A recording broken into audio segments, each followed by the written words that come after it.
So Ger, welcome to WISETalks. It's great to have you here. Oh, thanks, Kirsty. It's a pleasure to be here. How are you doing? Are you well? I'm good. Good. So Ger, you've played a pivotal role in elevating Frasers Group sport division. What key leadership principles have helped drive this transformation? Kirsty, so I would say the first one would be around having a vision and a plan. So strategy is really important, bringing the team together, getting the team to work on it, and then execute it as one team.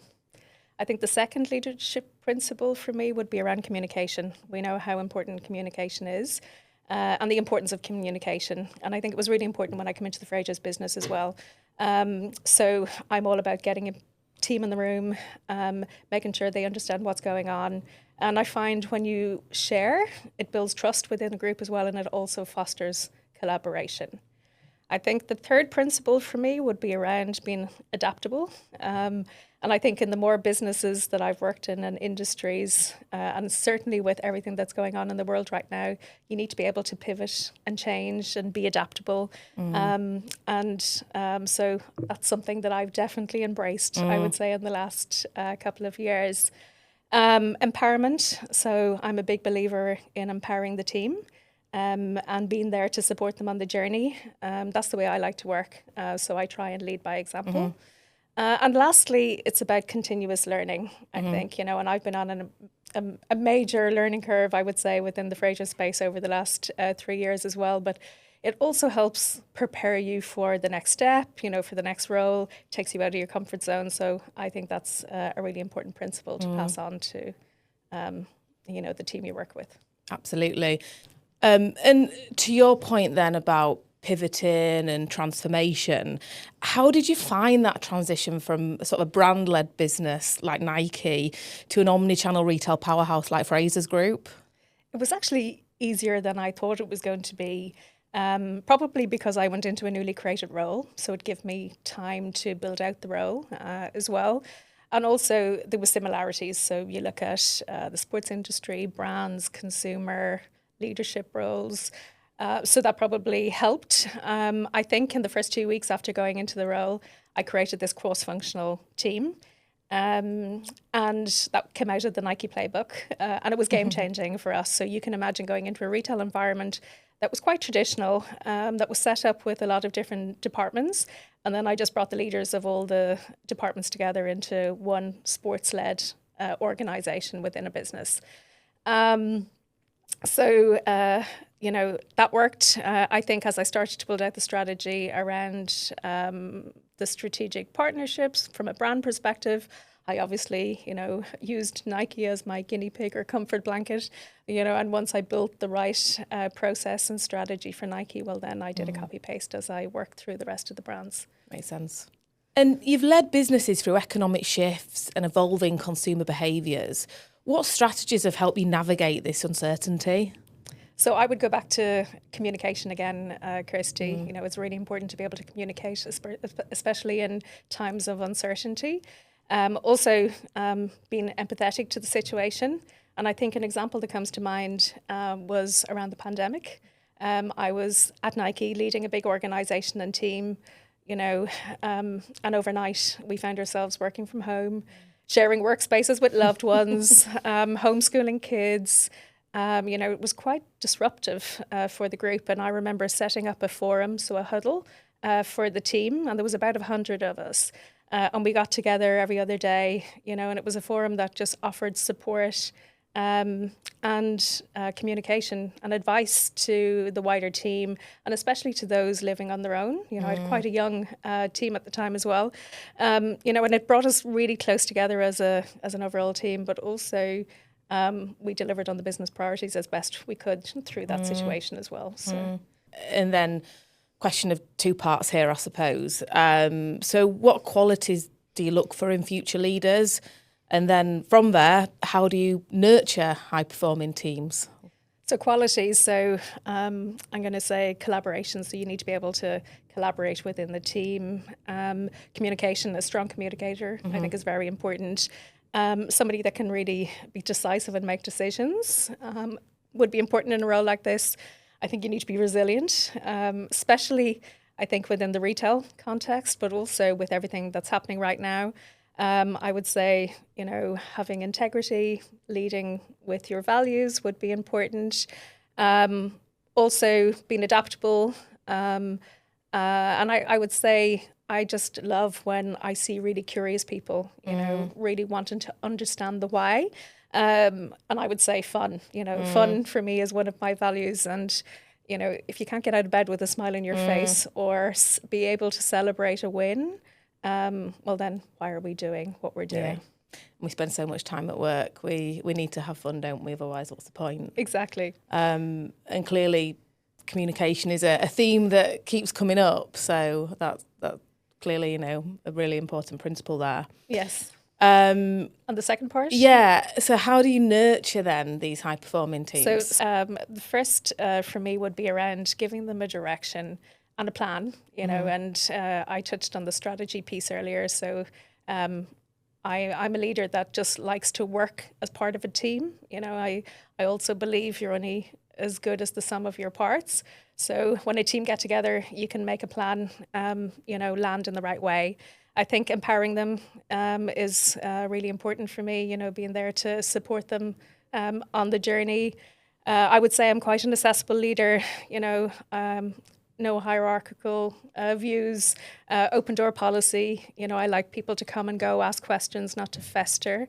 And I think just being their champion and seeing them grow, and giving them the tools to be able to continue that growth journey along the way. Yeah, I love that. And what advice would you give to women aspiring to senior leadership roles? I'm a huge champion of women in leadership roles, and I would say we need a lot more, especially in the sports and the retail industry. I think for me, the first piece of advice would be around believing in yourself and really pushing yourself forward. So I would say, and I've had to learn this a lot through my career as well, but if you're getting ready for that next step or you're going to stretch yourself into a project, just bet on yourself. You need to be feeling uncomfortable. You need to have a sick feeling in your tummy because, when you do come out of your comfort zone, that's when you truly are learning. I would say work ethic would be another point. My parents instilled work ethic in me at a very young age, and it served me well throughout my career. And as a woman, I always felt that I had to work harder, especially some of the roles that I went into through my career as well. So I hope that this gets better for this generation or the next generation to come as well.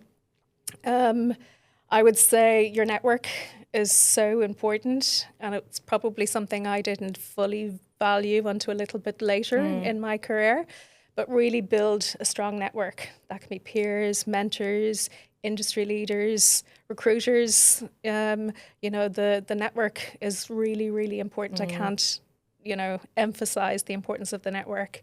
And make sure that you have a good support system around you, I would say as well, because, there's times, as a female in leadership, it can get lonely and it can be difficult. And it's really nice knowing who you can go to for what and when.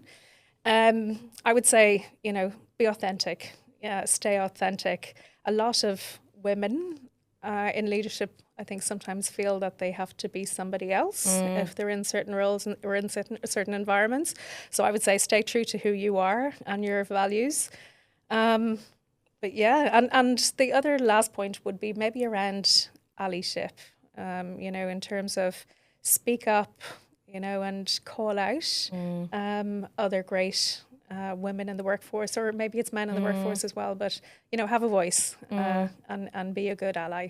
And that bit about putting yourself out of your comfort zone and having that sick feeling in your stomach. So perhaps it's, saying yes to things when actually you really want to say no.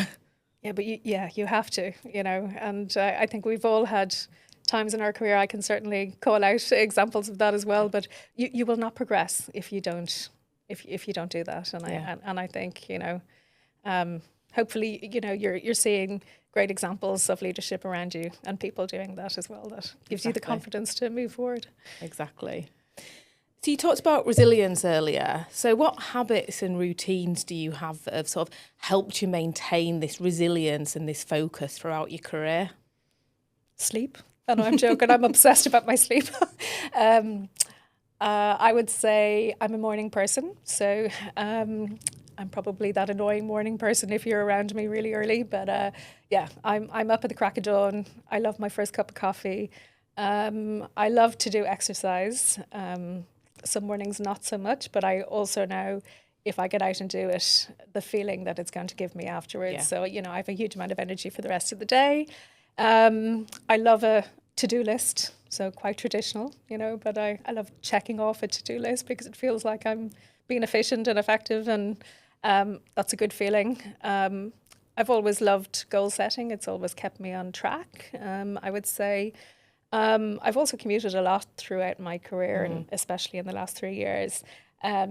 And I grew to love books and podcasts, like an audiobook or a podcast. And even this morning, I was in the airport 5:45 this morning, and I had earbuds in my ears with a podcast on. And I think it's great to be able to just block out work and focus on either a good podcast, a good conversation, a great book that you just lose yourself in, and you give back to yourself, before you start the workday. Yeah.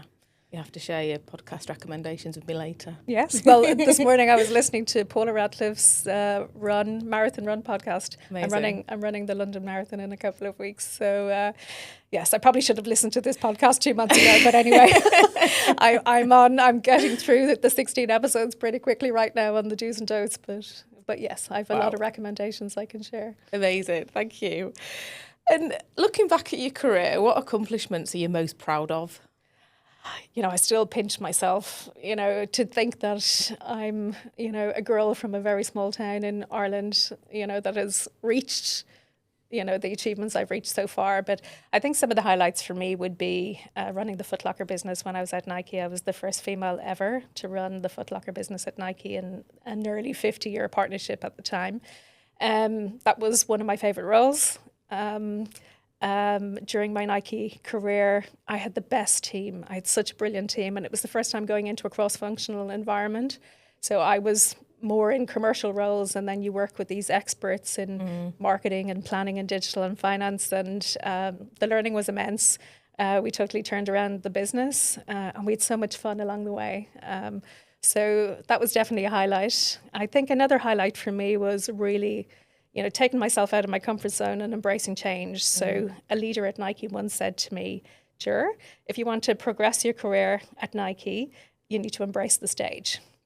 So Kirsty, I don't know if you know this about me, but you could put me into a room with 200 people and I will find a way to talk to each and every one of them. But don't put me on the stage and have 200 people look at me. I was driven and ambitious, and I had to find a way to embrace the stage. So I did. It wasn't easy. And I can tell you my preparation to make sure that I did a good job was, immense. But it also did help me, go into bigger and better roles. So I look back and I'm proud of what I've achieved there. And then in the last 3 years at Frasers, I went into a newly created role, and I'm just really proud of what the team and I have been able to accomplish within a 3-year period, through the elevation strategies. Yeah, there's a lot to be proud of there for sure. Oh, thank you. So looking to sort of the industry currently and future trends and how, organisations are changing, how do you think the role of leadership has changed in the past decade, and sort of what skills do you think are going to be most valuable in the future? I think the role of leadership has definitely changed. I think when you look at where the tech industry is right now and the tech advancements that we've seen in the last 10 years, along with, I think, the results of the pandemic, the working environment is very different to maybe what we were used to 5 years ago. So I think that has, the benefits and negatives, but I think change is always good because it just makes people, sit up and think about how they're going to move forward.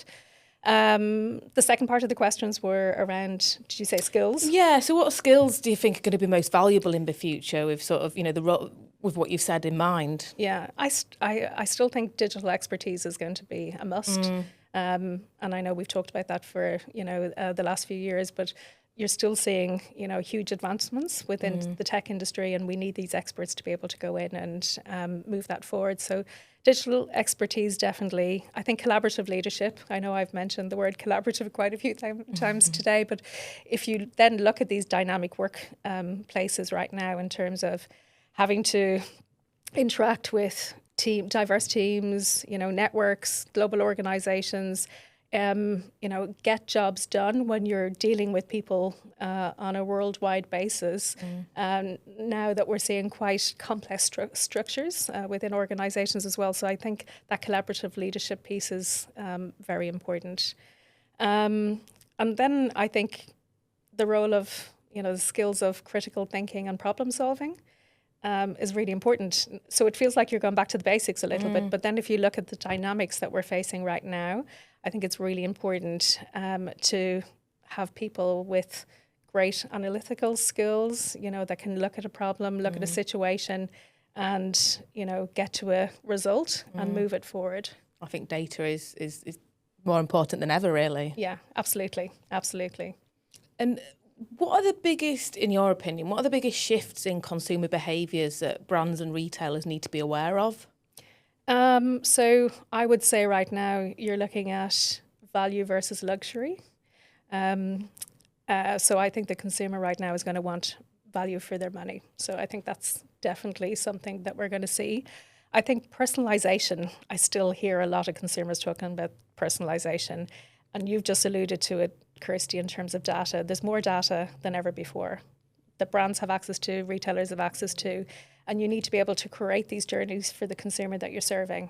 They expect to see the right product at the right time, those sneakers that they want to know when they're going to launch, they want to see that come into their feed as well.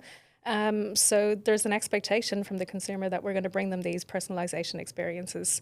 I also think convenience and speed is something that the consumer is looking for. Right now they want deliveries ASAP and they want their shopping experience to be hassle-free. And I think the last component would be the role of social media.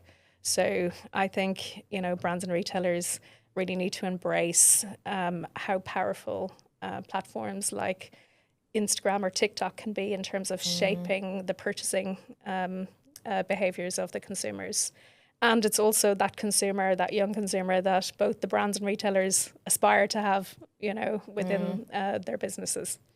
Well, it's the role that PR used to do, really, I suppose. It's not the little black book so much anymore. It's, it's the social, how many followers you have on socials. So and it's the right, like TikTok is just off the charts right now, and it's the influencers, and you look at some of these influencers and their following is massive. So if they were to pick up a product and talk about it, well, then, the sales of those products shoot up instantly. So, and we know that ourselves as consumers. Yeah, exactly. and that's where it comes back to being adaptable. This whole way of embracing change is a must, because you need to be able to pivot. And of course, there's going to be strategies now that are more cost effective in businesses than maybe the previous PR elements that would have happened in the past as well. Yeah, exactly. And what innovations in brand and retail strategy excite you the most? I think if I start with brand, it has to be product innovation, and I obsess product constantly, but I think, some of the products specifically in the performance categories that's coming through from the brands right now, it's just incredible. I was lucky enough to be at the Olympics with a number of brands last summer, where I got to see the product innovation, the new technologies in person. And then, of course, you get to see the elite athletes put on the product and break world records. And we're seeing PBs being broken year over year. And it's just, and I think the competition between the brands is just, on such a high right now as well. So that's really, really impressive. And it doesn't feel like that's slowing down at all. No. And it's incredible to see the demand from the consumer around these super shoes as well, whether it be in football or running. It's just, it blows my mind right now, because they're obviously priced, at the higher end, and it doesn't matter to the consumer. They just want to know that if they put on these shoes, running shoes, that they're going to take 2 minutes off their personal best. So, so that's what I'm seeing from a brand perspective. I think from a retailer perspective, it's a continuation of the elevation of stores, and it's not just about having a beautiful store. It's more about the experiences and storytelling for the consumer. And I think, if I go back to maybe an example from the Sports Direct elevation, I would talk about running. We went in and created a consumer-led concept for consumers to shop in. It's very intuitive. It's very clear it's consumer-led.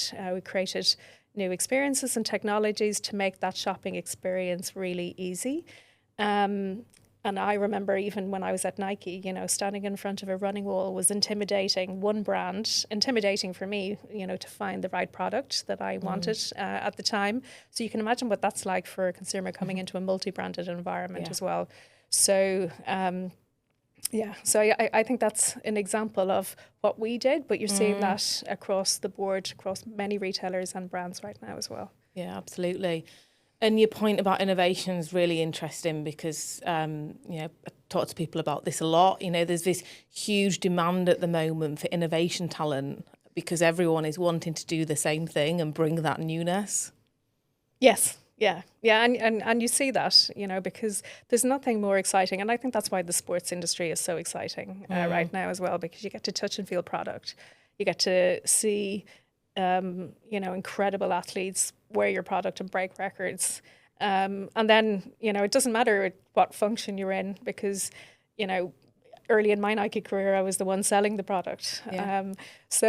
I always compare it to other industries, selling cat food or selling, a great super shoe. So, and you're seeing that happen across the board. And I think it's really great to see, all the brands doing different things at the same time as well right now, because like you look at brands like Hoka and On and what they've done in a 10-year plus period. It's just incredible what's happened within running specifically as Phenomenal. Well. So. And everyone wants a piece of the cake now. Everyone, and it's proven that everybody can have a piece of the cake, because the category and the business is growing. But it just shows that you can't stay complacent. You have to stay ahead, and you have to think differently and make sure that you're thinking about what's next. Yeah, absolutely. And based on the current economic and political climate globally, how do you see the sports and lifestyle industry evolving over the next 5 years? I think it'll continue to evolve. I think, especially since the pandemic, I think that was a moment in time for us all where the sports industry was pretty resilient because people had to get out. A lot of people took up sport, they took up running. We've just been talking about running. It was accessible, it was free. So I think that health and wellness industry will continue to grow. There's lots of things happening right now with supplements, Also, I think there was a spotlight on mental health, and we're talking about that a lot more than we did 5 years ago. So I think that will become a bigger focus. So definitely health and wellness, I would say, will be a big piece for the future. Yeah, absolutely. And final question, and it's one I wanted to touch on because everyone's talking about it, is AI, and digital transformation. And, how do you think that is shaping the sort of future of retail leadership? It's definitely having a big impact right now. I think it's the buzzwords that everybody's talking about. I think it's definitely going to make us more efficient and effective in what we do.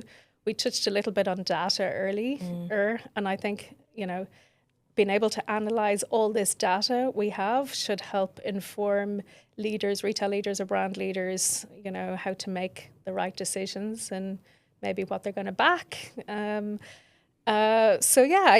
think it's super exciting right now. You see, potentially it's going to help minimize the workforce in some cases as well, because AI will be able to undertake a lot of tasks that maybe we have, you know, a lot of people doing right now as well. So yeah, and I think, you know, there's this fear about it minimising the workforce, but actually there's also the narrative that individuals can choose the jobs they want to do now and actually only take the pieces they enjoy and not have to do the boring stuff. So that's the sort of flip side of it, and it'll be interesting to, you know, to see how it evolves. yeah, I'm still a believer. I talk about data, like I obsess data, and I have done throughout my career.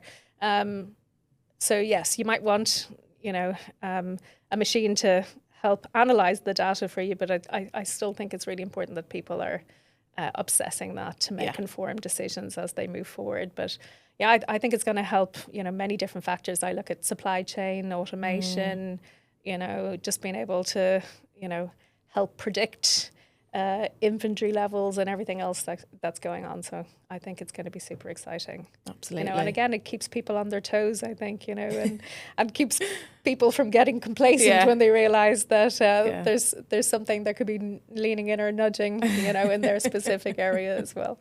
Yeah, exactly. With that, in many cases, we don't even realise it's happening. Brilliant. Well, some amazing insights there. Thank you so much, Ger. It's been a pleasure. Oh, you're very welcome, Kirsty.